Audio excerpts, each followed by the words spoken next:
When were you last afraid? It may have been because of something that was going to happen, and you didn't know what the outcome would be. It may have been because you were afraid of a person and how they would react to you. It may have been that you were waiting beside someone who is dying, and you felt helpless and all alone. At times, fear can suddenly come upon us.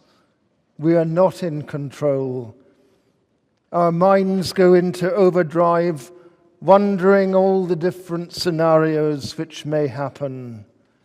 We become defensive or withdrawn. Well, we are not alone.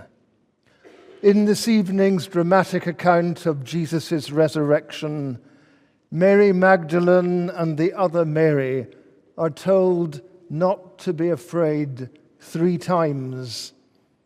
They and the guards faced a great earthquake, an angel descending from heaven, coming and rolling back the stone, as well as speaking to them.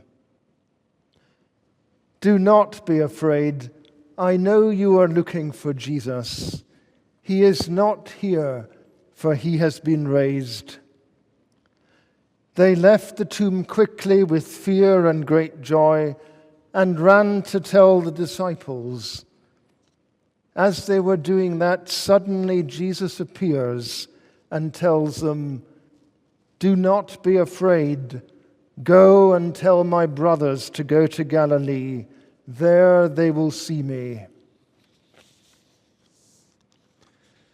Matthew's gospel doesn't offer much detail. He doesn't explain how the resurrection happened, only that it did. He seems to be more interested in us living the truth of this story than knowing the exact details. The truth of the story, as he tells it, is literally earth-shaking.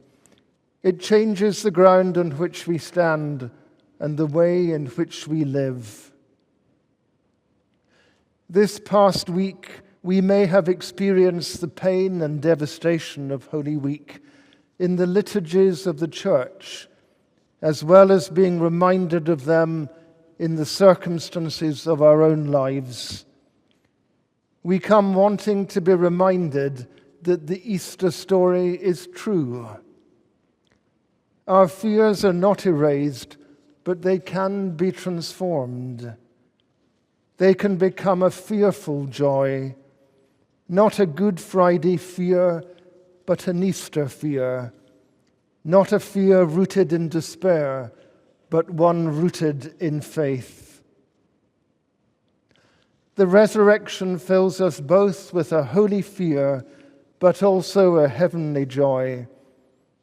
It calls us to roll away that stone and offers us hope, a life where our fears are transformed and our joy is complete. It invites us to leave here knowing that the truth of Easter, life, light, joy, and hope, is greater than the truth of what brought us here. This past year has brought sadness to some here tonight, I know, including myself.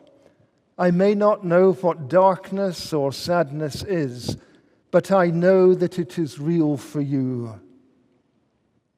Tonight, this holy place is filled with light, candles, flowers, the ringing of bells, and the singing of alleluias. They are not just decorations or sounds to make the church look beautiful. They are there to point us towards that truth. They are signs of the Easter truth and the resurrection reality. Regardless of our doubts, our uncertainty, and even our cynicism, the light prevails. Easter is more than an empty tomb. It is about our risen Lord who promises to be with us. It is about Jesus coming to us in the midst of our fear and dread and despair, giving us renewal, courage, hope, and joy. Do not be afraid. He is not here, for he has been raised from the dead. Alleluia.